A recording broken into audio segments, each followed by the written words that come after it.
जय हिंद एवरीवन। आज की इस वीडियो में हम जानेंगे कि एनसीसी फ्लैग का स्ट्रक्चर किस प्रकार से है, यानी एनसीसी ध्वज जो है किस प्रकार से बना हुआ है। तो सबसे पहले यहाँ पे लिखा हुआ है कि एनसीसी फ्लैग को 1954 ईस्वी में बनाया गया था, यानी कि एनसीसी फ्लैग को पूर्ण रूप से 1954 ईस्वी में इसे बनाया गया था। ठीक है, उसके बाद है एनसीसी फ्लैग लाल, गहरी नीला और आसमानी रंग की खड़ी पट्टियों से बना होता है।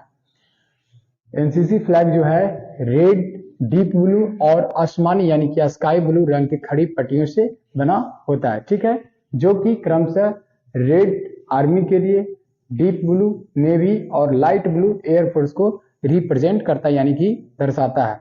एनसीसी का डिफिनेशन में हमने बताया था कि एनसीसी एक ट्री सर्विस ऑर्गेनाइजेशन है। एनसीसी एक त्रि सेवा संगठन है जो कि आर्मी, नेवी, एयरफोर्स तीनों सेनाओं के बारे में प्रशिक्षण दिया जाता है, इसीलिए इसे ट्री सर्विस ऑर्गेनाइजेशन कहते हैं। ठीक है, अब यहाँ पे लिखा है कि एनसीसी फ्लैग के मध्य में 17 कमल के फूलों का गोल हार होता है। 17 कमल के फूलों का गोल हार होता है, जो कि 17 निदेशालय को रिप्रेजेंट करता है, जो कि 17 डायरेक्टोरेट को रिप्रेजेंट करता है। ठीक है, और इन फूलों के बीच में 2 डॉट्स होता है। इन फूलों के बीच में 2 डॉट्स होता है जो ओटीए को दर्शाता है, ओटीए को दर्शाता है। 2 डॉट्स जो होता है इस प्रकार से होता है। ठीक है, एक जो है ओटीए, ओटीए काम्प्टी, और एक है जो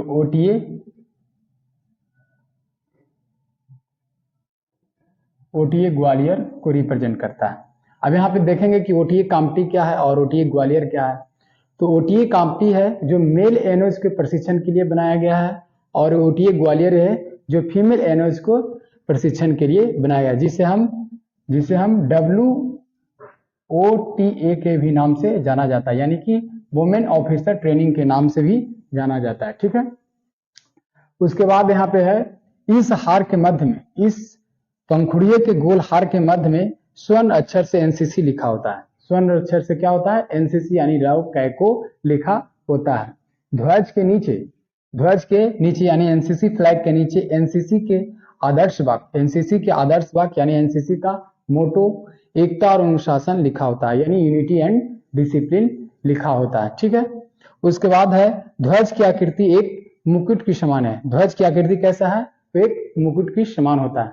ठीक है, तो सबसे पहले इसका आप लोग स्क्रीनशॉट कर लिए, तब तक के लिए हम साइड होते हैं।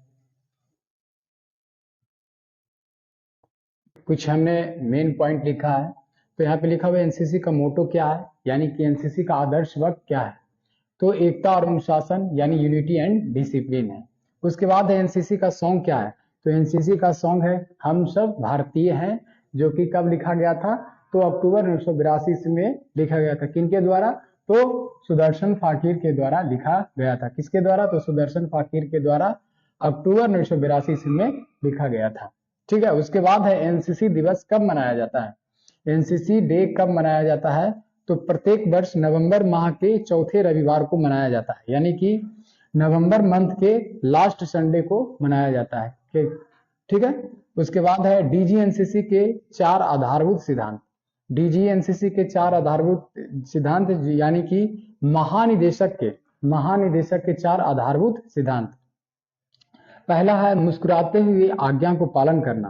पहला है क्या? मुस्कुराते हुए आज्ञा को पालन करना। अगर कोई आपके सर या आपके पीआई सर या आपके एनओ सर या आपके सीनियर अगर कोई वर्क करने के लिए बोल दें तो बिल्कुल उसको मुस्कुराते हुए करना है। ठीक है, उसके बाद है समय के पाबंद रहना।